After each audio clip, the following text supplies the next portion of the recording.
In old times, Greeks used to think that how can zero have any value, because in their understanding zero is nothing, and can they define or represent nothing. In this video we will learn about the history of that same zero. The Sumerians were the first to develop a counting system to keep an account of their stock of goods, like horses and cattle, easily and efficiently.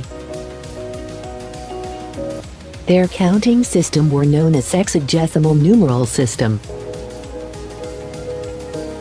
The Sumerian system was handed down to the Akkadians around 2500 BC and then to the Babylonians in 2000 BC. Now we start about the history of zero.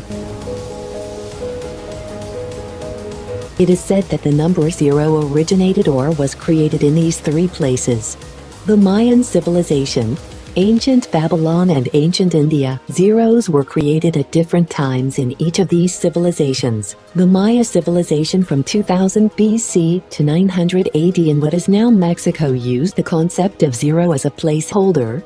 That is, 705 is a way bigger number than 75, like using a comma in written language.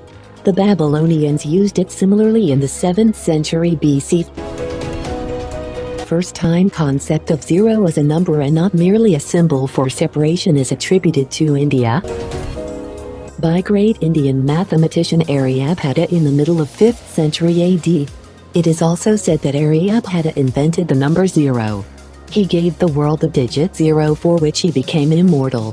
Brahmagupta, around 650 AD, was the first to formalize arithmetic operations using zero.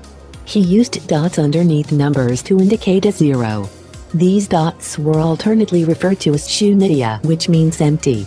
Brahmagupta wrote standard rules for reaching zero through addition and subtraction, as well as the results of operations with zero.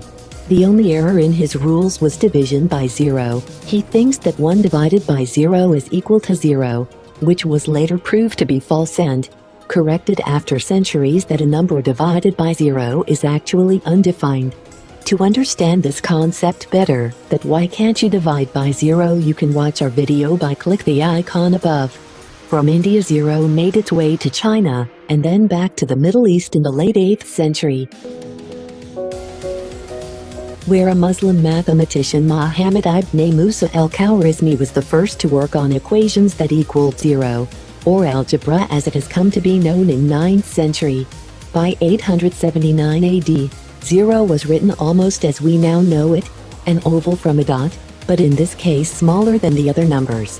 Al-Khwarizmi called zero sifr, which means empty. And thanks to the conquest of Spain by the Moors, zero finally reached Europe. By the middle of the 12th century, translations of Al-Khwarizmi's work had weaved their way to Europe, but it still take few more centuries before the concept of zero fully spread in Europe. Because instart religious leaders in Europe opposes zero because they believed God is everything and nothingness represents a devil, which is a zero. In 1202, an Italian mathematician, Fibonacci, built on Al-Khwarizmi's works. Fibonacci's developments quickly gained notice by Italian merchants and German bankers to use zero. Accountants knew their books were balanced when the positive and negative amounts of their assets and liabilities equaled zero.